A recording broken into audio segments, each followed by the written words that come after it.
Boa tarde. Estamos dando início à gravação de um podcast, edição especial e limitada, hein?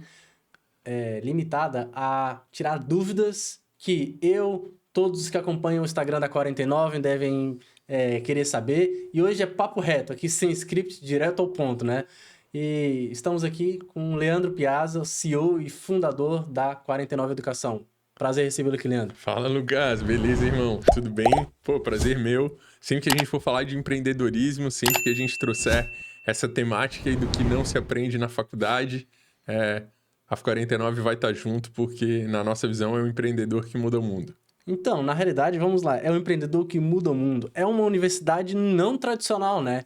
Mas você tem uma pegada, um backstage foi diretor, acho que diretor, né, de uma Isso, executivo de faculdade uma universidade. executivo. Cara, De onde que surgiu essa pegada aí de chamar de uma universidade para startup?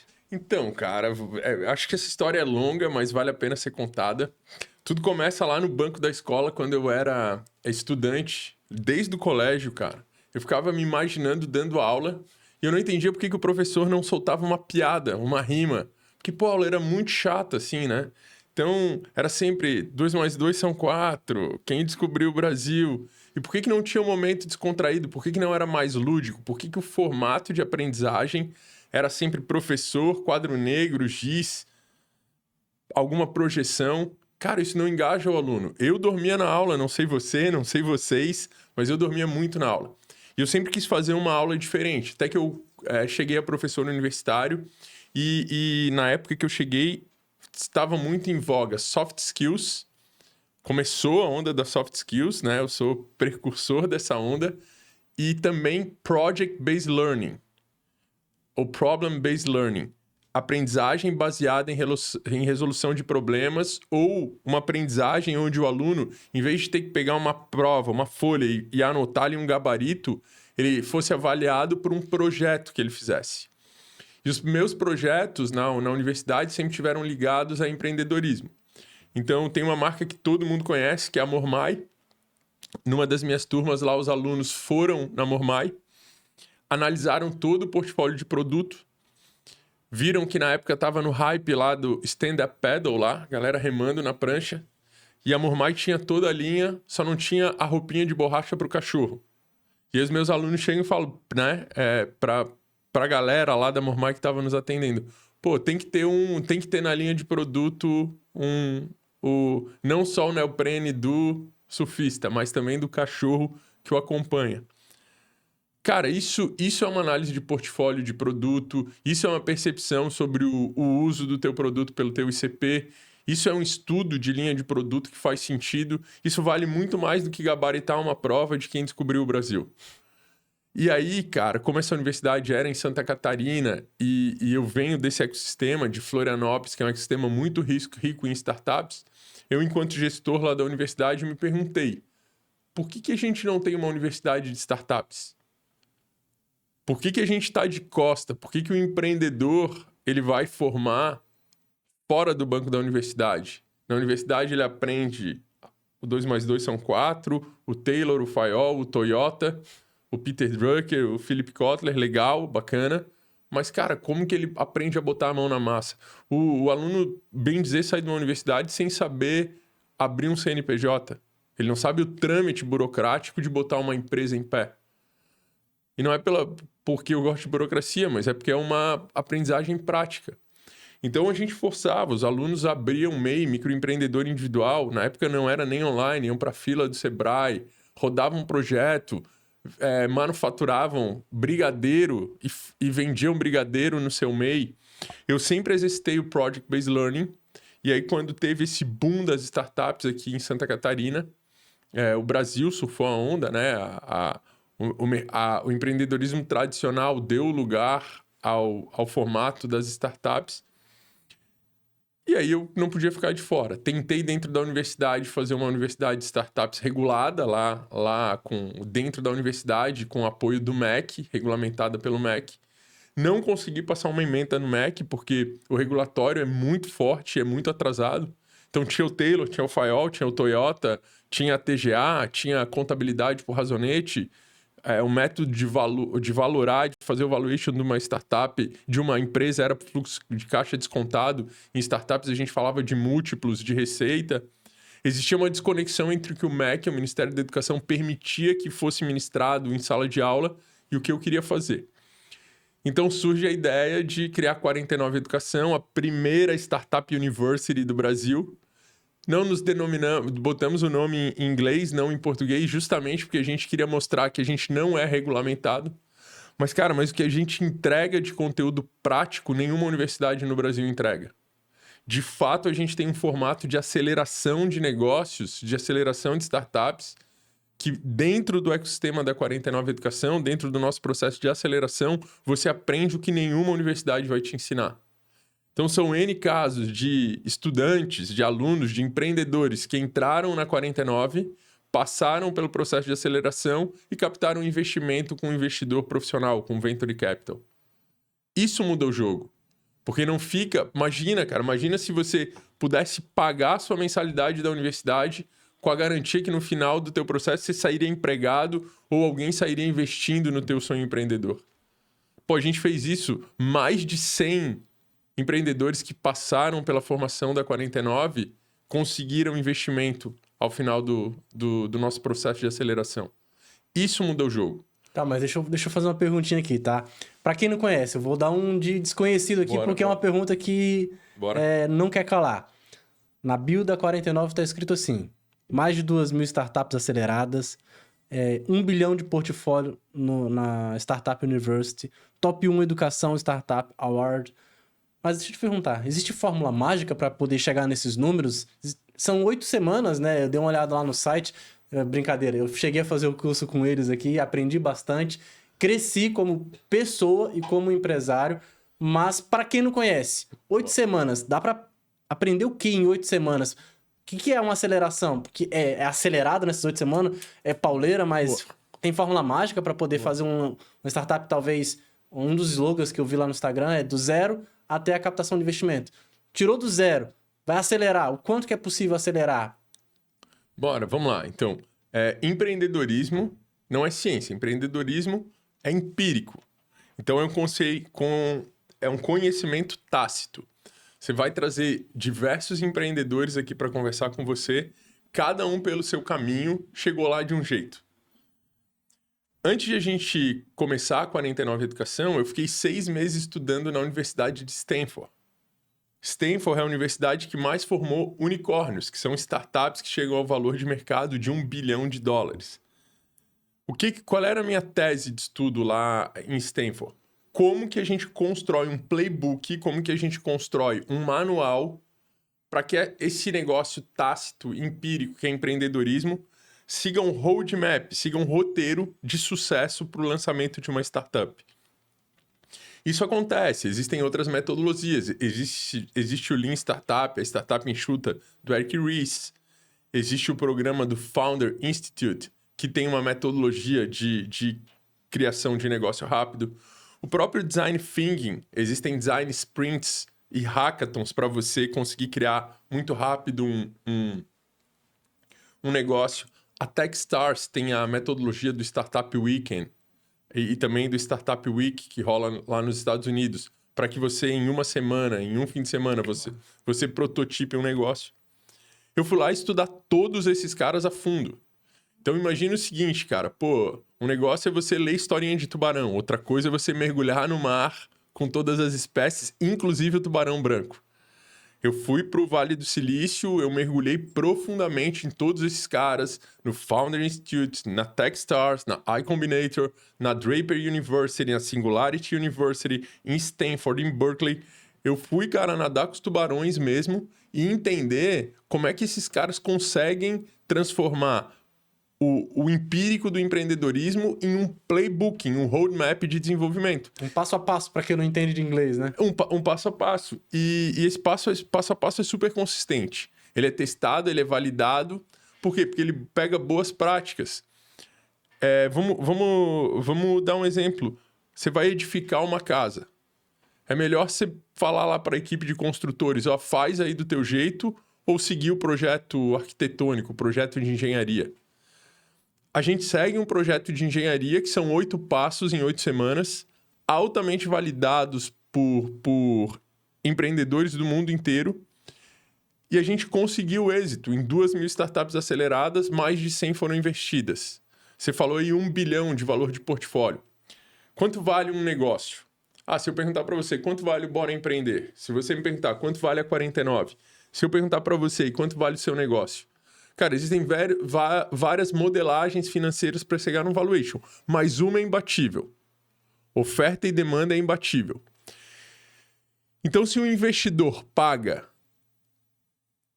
100 mil reais por 10% do teu negócio, o negócio está valorado em 1 milhão de reais. Foi precificado, existe um documento, alguém pagou 100 mil reais por 10%. As mais de 100 investidas, e a gente acabou de anunciar um investimento de 1 milhão e 400 pela investidores.vc, numa das startups do nosso portfólio. Quando um investidor qualificado paga 1 milhão por 10% de um negócio, ele valorou essa empresa, esse ativo em 10 milhões de reais, é inquestionável. As 100 investidas juntas, elas são precificadas por investidores qualificados por mais de 1 bilhão de reais. Então não é um número que tirou da cabeça. Não é cabalístico, existe. Cara, aí você pensa o seguinte, o cara foi lá e pagou um treinamento de 8 semanas, uma aceleração, trabalhou pra caramba seguindo um método com acesso a conteúdos exclusivos, com mentorias exclusivas, com frameworks que são ferramentas de trabalho exclusivas validadas lá na Universidade de Stanford. E mais de 100 caras que se submeteram a isso no final do programa captaram um investimento. Isso é a maior prova que esse passo a passo ele funciona. Você deveria começar o seu negócio seguindo o passo a passo da 49 Educação, porque funciona. 4 anos, 3 empresas num ciclo de 4 anos fizeram o exit. O que é o exit? É a saída. Eles começaram, evoluíram, seguiram o passo a passo, captaram investimento e uma empresa maior comprou essas empresas. Então, quem tem 2.000 aceleradas, tem mais de 100 investidas, tem um valor de portfólio de 1 bilhão de reais e tem 3 exits em 4 anos, cara, eu posso dizer que o passo a passo funciona. E falando sobre a metodologia, o programa do Startup University, o foco, o objetivo são startups, né? Mas a essência é empreendedores, tem 2 blocos, digamos assim, empreendedores de forma geral, qualquer tipo de empreendedor tem um CNPJ ou tem uma ideia visionária que é um produto que vai revolucionar, vai solucionar uma dor, mas tirando essa especificidade da startup, um empreendedor que também tem uma ideia, ou ele tem uma empresa que ele está precisando fazer um ajuste, uma modelagem, esse playbook ele também se adequa para ele? Então, para poder aumentar o faturamento, a máquina de vendas? Então, o que é importante? Vamos pegar o exemplo do podcast aqui. O podcast ele tem uma característica muito relevante. Você não tem um software para multiplicar o teu podcast. Você usa uma plataforma emprestada, o Spotify, por exemplo. Só que o podcast é algo que repete e escala. O poder de escalabilidade ele é metrificado pelo design de growth, o design de crescimento que você faz no negócio. Essa mentalidade de crescer, repetir e escalar rápido é o que o playbook, o que o passo a passo da 49 permite para todo empreendedor. Então vamos lá, eu tenho uma padaria, eu vou fazer 49 Educação, Startup University. Cara, não é o objetivo. Agora sim, cara, você vai franquear a tua padaria. Você vai criar um modelo de repetição em escala no Brasil todo. Legal. Ou melhor, vamos pensar no pão as a service. Vamos reinventar a padaria aqui agora. Você é padeiro, você sabe vender o pão. E aí você cria uma plataforma online para distribuir o teu pão. Então tá bom, tem uma padaria, tem uma plataforma online, todo dia de manhã eu vejo ali quem encomendou o pão e eu saio distribuindo na minha vizinhança. Mas na Startup University, lá na 49 Educação, você vai aprender a fazer o seguinte, cara, agora em vez de eu produzir o meu pão e eu distribuir na minha plataforma, eu vou distribuir o pão das 10 padarias mais próximas do bairro que eu atendo. E aí, o cliente final, ele vai entrar no teu site, ele vai encomendar pão para o dia seguinte, e você não vai precisar mais só do teu forno para dar conta da demanda toda, porque você vai ser o integrador, o Tinder, entre o cliente e todas as padarias do teu bairro. Você vai fazer um modelo de uberização. Cara, quando você cria essa camada de intermediar a demanda de pão com todos os produtores, você cresce no Brasil inteiro, você cresce no mundo inteiro. O que a gente ensina, existe um momento exato para você sair do teu bairro e ir para o bairro vizinho. Existe um momento exato para você sair de 10 padarias para 20 padarias. Existe um momento exato para você anunciar orgânico no Instagram e começar a fazer mídia paga. Cada adjacência, que é cada passo para deixar o teu negócio maior, ele foi estudado lá no Vale do Silício qual é o momento correto. E é isso que a 49 faz. Então, se você é um empreendedor que não quer inovar, eu não te recomendo a 49. Tem um monte de lugar melhor para quem não quer inovar. Você é um empreendedor que quer inovar e quer crescer o teu negócio, quer buscar um modelo que repete e escala. Cara, a gente vai te dar um roadmap que você vai crescer. Você vai pegar a tua padaria, vai botar um e-commerce, vai conectar o teu e-commerce no vizinho, no vizinho, no vizinho, no vizinho. Quando for tempo correto, você vai entender que tem que ir para a tua cidade inteira, depois para o teu estado. Depois você vai estar distribuindo pão no Brasil inteiro, sem você precisar ter forno, ter padaria, ter motoboy, porque você vai fazer só a intermediação. Claro, eu dei o exemplo do pão para mostrar que qualquer negócio pode buscar um modelo de repetir e escalar, como seu podcast. Se a gente aplicar a framework de crescimento, cara, vai gente no mundo inteiro ouvir esse podcast aqui. Agora, se a gente for no orgânico, se a gente achar que um anúncio, um outdoor, um anúncio no jornal vai resolver a vida, cara, isso você não está fazendo growth de fato. O que a gente vai te ensinar é a crescer o teu negócio que tenha potencial de repetir escala. Por que a preferência são startups? Porque de um lado nós educamos, mas do outro lado nós apresentamos investidores. E o apetite dos investidores é por startups, não é por negócio tradicional. Negócio tradicional, como limita a repetir e escalar, a taxa de crescimento de um negócio tradicional é muito menor do que a taxa de crescimento de uma startup. E aí a preferência é startup. Não significa que se você não tem um negócio que quer inovar no modelo de negócio e transformar ele no modal de startup, a gente não vai te ajudar. Nossa missão é conectar o empreendedor com o investidor. É isso que a gente faz.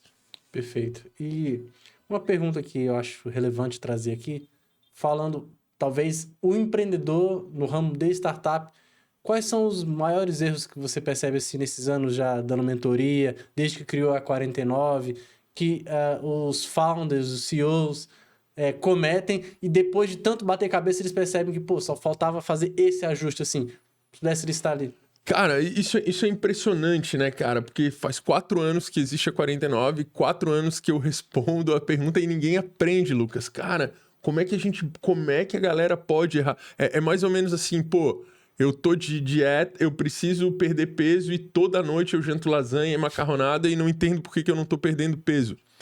Cara, o empreendedor insiste em começar um negócio de tecnologia, uma startup construindo um produto. Todo o playbook, todas as orientações lá do Vale do Silício, todas as melhores práticas dizem, não é sobre começar o produto, é construir primeiro o cliente. Como é que constrói cliente, Leandro? Imagina o seguinte, você tem que construir... Vou pegar um exemplo tangível, tá? De uma indústria tradicional, construção civil. Vou construir um prédio, quando o prédio estiver pronto, vou pintar, vou rebocar, vou botar o telhado, vou botar a maçaneta na porta, e aí quando estiver tudo pronto eu vou começar a vender? Ou eu vou pegar o terreno, vou criar um projeto, um rascunho, um MVP, que é só uma projeção do que vai ser esse produto, vou vender tudo na planta, vou botar a receita primeiro e vou edificar depois. Todo mundo vai me dizer, vende na planta que é mais negócio. Cara, por que a gente enxerga isso na construção civil e não enxerga isso em software? O cara quer revolucionar, quer criar um Tinder mais eficiente que o Tinder. Daí ele vai lá e constrói, ele contrata uma software house. O cara tem um programa, um ERP, um software de computador, o cara quer, sei lá, o cara é de compras e o cara tem um jeito mais eficiente de comprar elevador. Aí ele vai lá numa software house e ele contrata um programa para comprar elevador pelo programa dele. Vai dar errado, cara.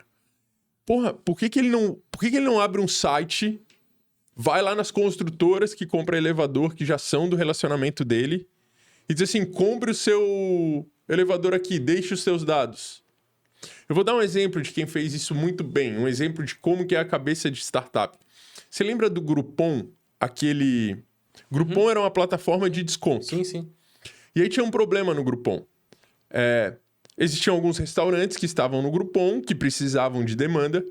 E aí o Groupon vendia 100 tickets a muito barato e o restaurante ele tinha fila na porta.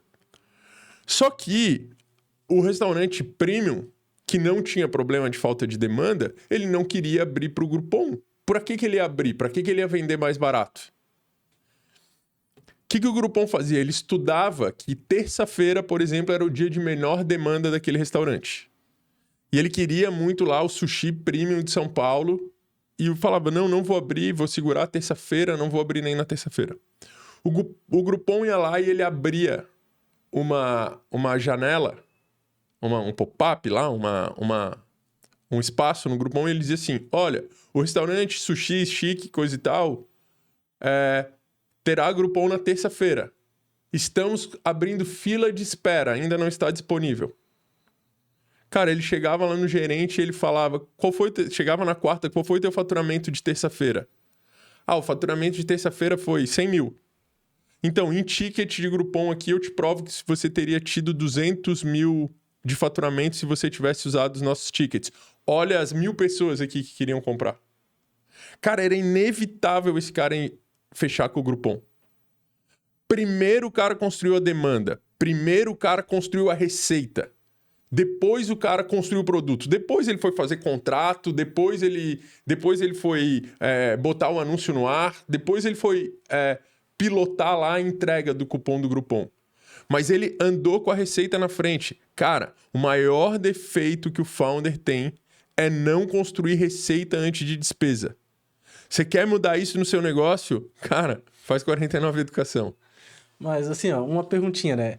Na minha perspectiva ali, quando eu fiz o curso da 49, claro que eu fiz por conta da nossa parceria, não tem uma startup, né? Até para poder entender um pouco melhor como é que funcionava o modelo de negócio.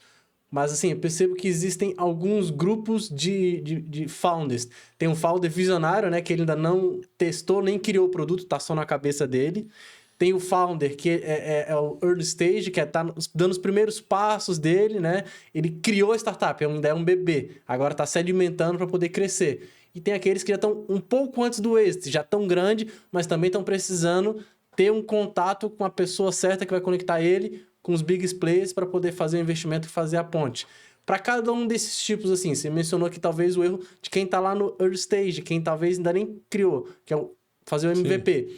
Mas para essas outras etapas, assim, teria um erro comum para os founders, conselho que você fala assim, olha, não faça mais isso. Então, acho que eu dei o exemplo lá do cara que está construindo produto, que começa errado, que deveria construir cliente. E aí tem o cara que chega na construção da máquina de venda. O cara que chega na construção da máquina de venda, ele começa a tentar vender de qualquer jeito. E tudo bem, ele tem que forçar a venda. Só que ele não toma registro das vendas. Ou se ele toma registro, ele não sabe quais são as informações corretas que ele tem que ir registrando. A gente fala que dado é o novo petróleo. Na verdade, dado por dado não te informa nada. Agora, a gestão desses dados, a interpretação desse dado, ela é fundamental para você ter desempenho. E o processo de venda não é a habilidade do vendedor. O processo de venda é o orquestramento dos dados, do feedback que você recebe nesse processo, que é a construção de um funil de venda. Quando você constrói um bom funil de venda, você constrói um playbook de venda. E mesmo o cara que está lá no dia zero da venda, ele tem que começar a melhorar a performance do funil, porque é o que a gente chama de relação de causa e efeito. Custo de aquisição de cliente e valor que esse cliente deixa ao longo do tempo. Então, o founder erra na construção do funil de venda na hora que ele já passou da fase lá de ter o produto e ele está com dificuldade. É muito normal ter fundador que tem um produto e o cara tem 1, 2, 10 clientes pagantes e ele não consegue ter taxa de crescimento mensal. Aí vem o segundo erro nessa etapa de venda. Qual é a taxa de crescimento mensal que o investidor espera de uma startup? A taxa de crescimento mensal, uma startup que diz que está em product market fit, que encontrou o encaixe perfeito entre produto e mercado, que está fazendo growth, crescimento, o investidor vai exigir 15% de crescimento ao mês. Ao mês. Ao mês. Para você ter 15% de crescimento ao mês, que é para você ir para os tops investidores do mercado, só vai funcionar com um funil bem azeitado. E é super simples criar um funil, existem regras. Então, o que o empreendedor faz de errado? Ele tem um monte de canal de atração. Vem lead pelo Instagram, pelo Meta Ads, pelo Google Ads, pelo orgânico, pelo SEO. Ele vai em evento. E nem todos esses canais de atração geram a mesma performance. Em vez do empreendedor entender como metrifica canal, quanto constrói de retorno de investimento de canal, o empreendedor sai pulverizando cada vez mais. Então, cada vez ele faz mais esforço, ele até aumenta o montante de venda, mas a taxa de crescimento de venda vai diminuindo. Ele não consegue sustentar a taxa de crescimento mensal. Eu vou dar um exemplo. Vamos lá, eu vim aqui, eu ganhei a promoção no Bora Empreender e eu ganhei 10 outdoor. Normalmente o empreendedor vai falar o seguinte, cara, eu ganhei 10 outdoor, eu vou fazer o seguinte, eu vou botar em 10 cidades, porque daí eu vou ficar conhecido em 10 cidades. 10 outdoor em 10 cidades, ninguém vai ver. 100% das pessoas da cidade vão passar na frente do teu outdoor e não vai ter call to action, não vai chamar atenção, vai passar despercebido. Agora, 10 outdoor na rua de maior concentração do teu público-alvo, vamos supor que você venda para gente que faz academia. 10 outdoor na frente da maior academia da cidade, ou vamos supor que você venda para quem seguro para quem acabou de comprar um automóvel. Você bota 10 outdoor na frente da concessionária de carro que mais vende da tua cidade. 100% das pessoas que passarem ali na rua da concessionária vão dizer caramba, seguro, caramba, seguro, caramba, seguro, caramba, suplemento alimentar, suplemento alimentar, suplemento alimentar. Você vende para pais que tem filho em idade escolar, bota 10 outdoor na frente do colégio. A cabeça natural vou espalhar 10 outdoor porque capilaridade vai me dar retorno. E eu tô falando que você não tem que ter capilaridade, você tem que ter concentração. Quando você tem concentração, você cria percepção na marca do teu consumidor e o custo de aquisição de cliente diminui. Então o founder erra no que a gente chama das adjacências comerciais. O fundador começa dizendo, cara, eu vou ter uma startup que vai atender o Brasil todo, ou pior, que vai atender o mundo todo. E ele começa a querer internacionalizar do segundo ano da operação dele, sem ter captado 10 milhões. O fundador, quando está construindo máquina de venda, ele não sabe qual é a relação de funding, de quanto ele captou investimento, para a expansão geográfica da máquina de venda. Você não sabe quanto dinheiro você tem que ter captado para internacionalizar. E existe uma regra desse jogo. Para o fundador que estava lá na ideação, na construção do MVP, ele construiu o produto antes de construir receita. Para o empreendedor que começou a vender e não está fazendo taxa de crescimento mensal, ele não sabe o playbook correto de venda, ele não sabe quantos canais ele tem que ter, ele não sabe controlar as adjacências comerciais e metrificar o funil de venda dele, e ele não sabe quanto de funding, quanto de investimento ele tem que ter para cada expansão que ele faz.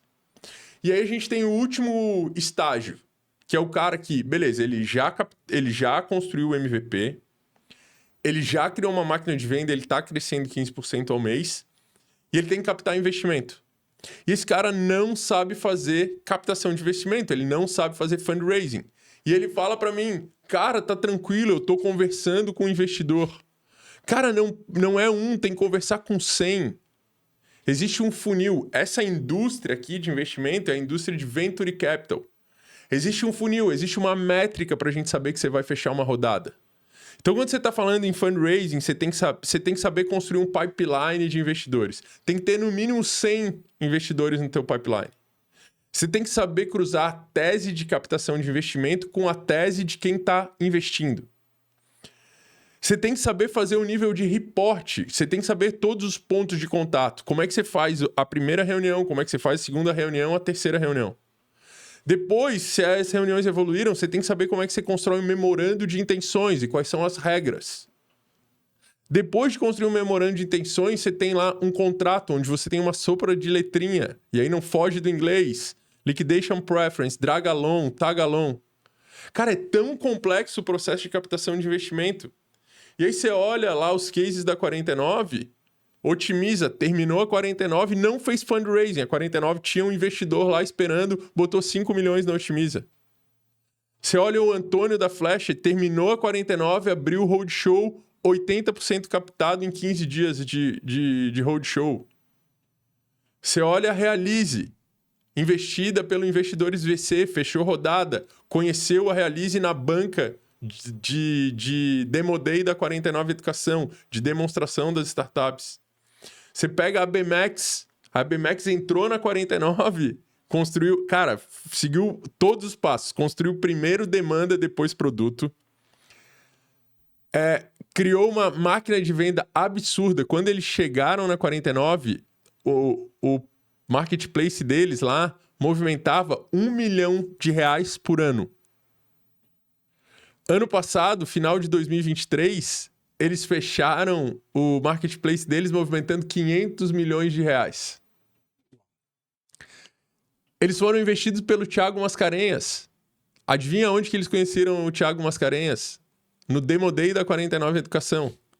Então vamos lá, um cara que chega com uma ideia, que a gente constrói primeiro cliente, depois produto. Depois ele faz uma máquina de venda que ele tem um valor transacionado de 1 milhão e ele passa para 500 milhões e ele pega um investidor na banca da 49. Cara, tem como dizer que esse playbook não funciona?